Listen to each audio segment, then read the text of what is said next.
diagnoses?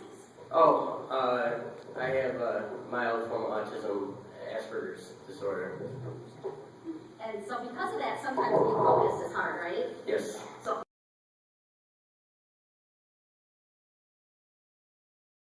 we have a picture here. Is that okay? Are we working? All right. Oh dear. Hey, guys. This is not good. We're scared. Yeah. Okay. Stay right here next to Mama here. Okay. All right. So Andrew, this is a picture. Can you see those pictures? 368 days ago. Can you talk about what your life was like 368 days ago? Well, a year ago, June 1st, so just this past Saturday, I was drinking a lot. I was drinking over a fifth a day.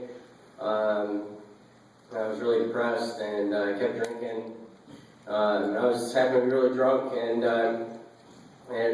my house was all hardwood flooring, and I had to go upstairs to use my bathroom. And I made it up the stairs just fine, but as I was coming down the stairs, I didn't miss the last couple steps, and I woke up about 2 in the morning. I had a lump on my lower right back. It was about the size of a small basketball, big. Not even bigger than that. Well, the next day I went to the hospital and detoxed for 3 days. It was the worst detox I've ever had in my life. I thought I was going to die, and I felt like dying. And I went to rehab for 60 days in Harbor Hall. So 365 days ago, what were you doing? Drinking a lot. Drinking how much? Over a fifth a day. Yeah, okay. So now, today, what are some of the things you're doing? That's the difference, the two pictures there. So what's your... Today I work out 5 days a week. I try to eat healthy. I try to hang out with positive people. I'm involved with the recovery softball team, and I attend a regular Bible study weekly.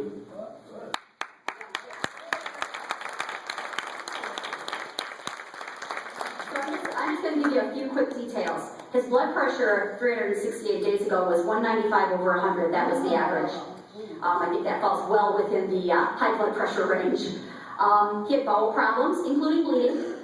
His liver enzymes were high, indicative of liver damage. He had shakes, memory loss, blackouts. He was also often victimized when he was drunk or blacked out. People did horrible, his drinking buddies did horrible things to him. He drank a fifth of liquor per day. And his doctor, his primary care physician, Dr. Kelvin, often would tell him, "You are killing yourself." Right? That's a few details. Some new details are that his blood pressure is now at a steady 120 over 78. He has not had to use a laxative or had any bleeding in months. He has gained healthy muscle mass. That BMI is going to be a really nice number. As of right now, he hasn't drank any liquor in 58 days.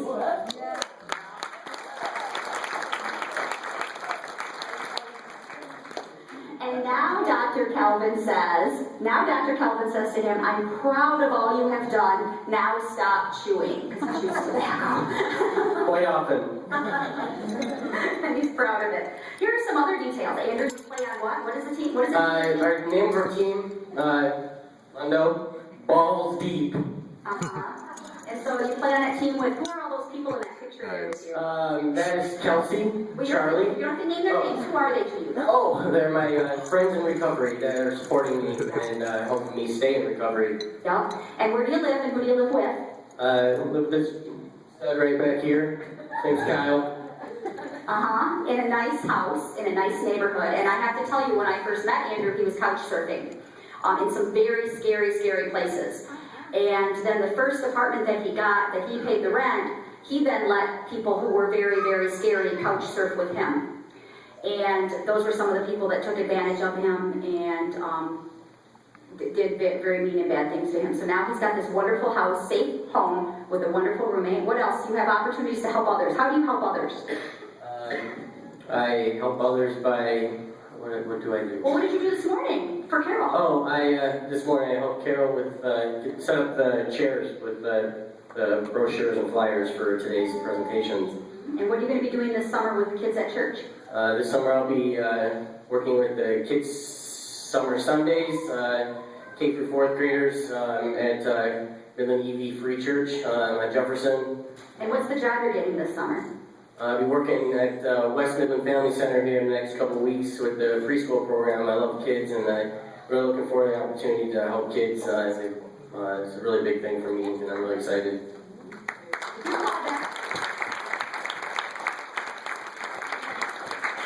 And a couple other things Andrew already said is that he weighs 5 days a week, he eats healthy food, and I know he eats healthy food because we shop together. And what part of the store do we shop in? I'm just super proud of this because it's in Pam's book that she did. Pam, we shop on the outside of the store. We only go in the middle lanes to get peanut butter and Tuna. tuna fish. And you enjoy your life, right? You enjoy your life? Some days. So I enjoy my life, I'm just kidding. There's still more that you want, though. There's still more that you want, right? So can you read one of those? Yes, that dog right there, that's Mona Lisa. I saw her yesterday, in fact. But yes, I'd like to get a dog. Hopefully a permanent job, which is hopefully going to happen. You know, I don't know, with the preschool program, maybe they'll have me work after that, after the summer. Hopefully in this set order, getting a woman, then a wife, and then maybe some children. You want it in that order. And then just staying healthy and happy, joyous and free, all that stuff that comes with recovery. Okay, so what contributes to Andrew's health and good life? He has a solid circle of friends, including people from recovery, from his church, from the art, his neighbors. He knows all of his neighbors, and they're all very supportive people. Even ones that aren't my neighbors. Yeah, even ones that aren't your neighbors. Connection to family. He still is able to be connected to his family, to his faith in his church. He has opportunities to contribute. He has a primary care physician that's willing to spend time with him. His primary care physician spends a lot of time with him and really has taken a very keen interest in Andrew in a different way than I've seen other primary care physicians, which is a good thing. Yeah, can I tell a story about him? No. Oh, can I? Yeah. Oh, Papa, understand. Oh, in a minute, okay? All right, he will tell that funny story at the end. So he also has a psychiatrist, interestingly enough, who knows him well, who doesn't take any bull from him, but also spends the time. I see the psychiatrist with other folks that I advocate on behalf of, and I've never been in the office for as many minutes as I am with Andrew. We get good time with this psychiatrist, and I think that's a big part of how it works for him. He has a supportive roommate. He has a recovery coach, and we're going to talk a little bit more about that. And the people that are in his circle really practice sort of this culture of gentleness around how we interact with Andrew. So the supportive roommate, although that's not a picture of the roommate, it's a picture of the roommate's surrogate mother, so we're going to call it good. And that's just Andrew sober at a softball game, which is super fantastic. But the supportive roommate is Kyle, and Kyle's going to talk a little bit. Come on, buddy. Come on up. Kyle's going to talk a little bit about, like how'd you meet Andrew, and what role do you play in his life? I met Andrew in jail. I met Andrew in jail 2010, and we moved in with each other in December, and I just do my best to keep the clean sober. Okay, so you share expenses, right? Yeah. And you're available to him when? When are you available to pay Andrew? Okay. And what do you provide for him besides helping him? How do you help him stay clean and sober? Spent quite time at wrestling and dump out his liquor. Okay, you've dumped out his liquor. Okay. What else have you done? Just taking the places I've gone. Helping out me and my son. Taking him to starting with this. Okay, so going to meetings with him. And why might you know about meetings? Oh, NA meetings.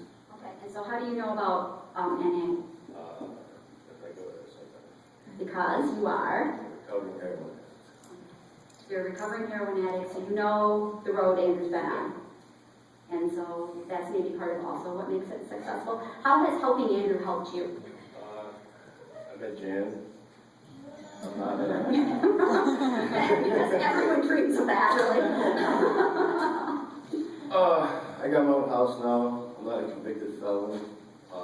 Got full custody of my son. Yeah.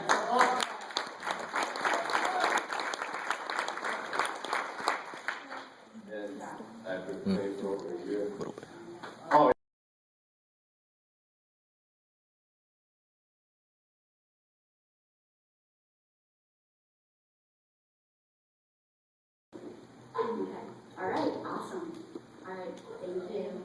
Thank you, Kyle. And so really, not only has Andrew's life improved significantly by having a roommate that is supportive of him, but his roommate's life has improved significantly. And I would suggest that Andrew has tried to live with people who weren't in recovery, and it wasn't nearly as successful as living with someone who gets it, who has walked the same path. Now, the next thing we're going to talk a little bit about is the recovery coaching. I'm just showing you the certificate that comes from NIMSAS, which is, I'll let Charlie talk a little bit more about it, but Charlie London is a recovery coach. And he's going to talk to you about how he came to know Andrew and what he does to support Andrew's sobriety. Okay, I'll say it right. I also met Andrew in jail. I'm also a recovering heroin addict. I used drugs and alcohol for like 10 plus years of my life, and almost 2.5 years ago I got clean. So I haven't used since March 9th of 2011.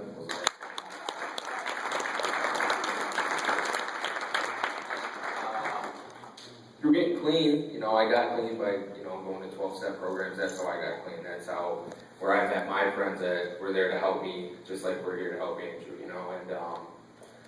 And by doing this, I knew Andrew was still out there struggling, and I started to see him around Kyle more, and because I've been friends with Kyle for a long time, and so I got reintroduced to Andrew.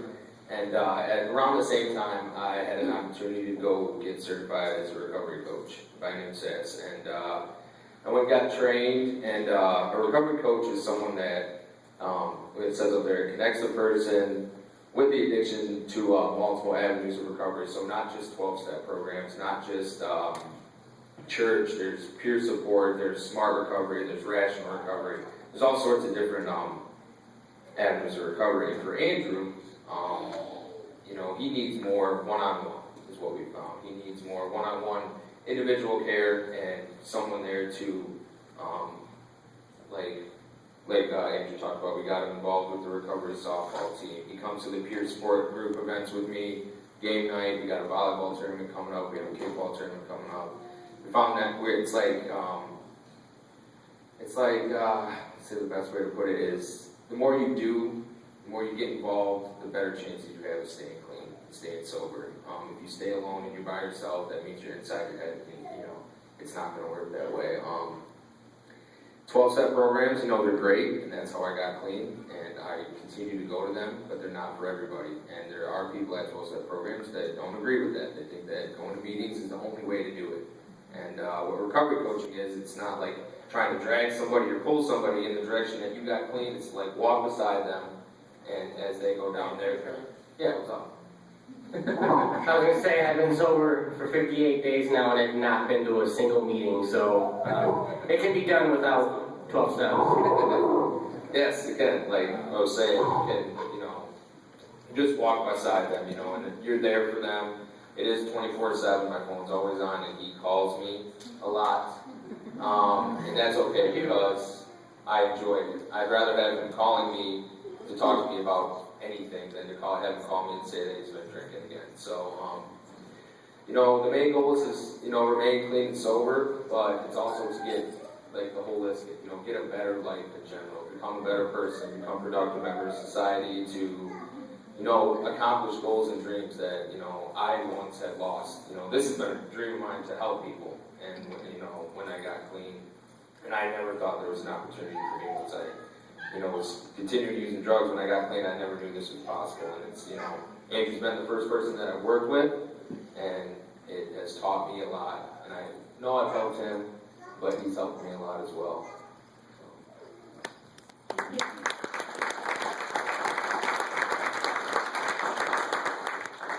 And the final sort of element that I think is really important is related to gentle teaching, which is the culture that has been created at the Arc of Midland and with all of these young men, which is about helping people feel safe, loved, valued, having positive interactions, creating an environment where there are not demands that are overwhelming, creating structure and helping people through transitions. We believe that there's hope for all people, and I think that sometimes people who have significant disabilities of any kind, or people who are struggling with substance addiction, will say that the loss of hope is their biggest challenge. And so we believe there is hope for all people. People deserve to be physically and emotionally safe, and that people have unconditional value, and community is a state of being, not a place. And so we try to create community, and that has been what we've done with Andrew. So if you have any questions, real quick, because we went over and I'm really sorry about that. Any questions? No? Okay, thank you so much for your time.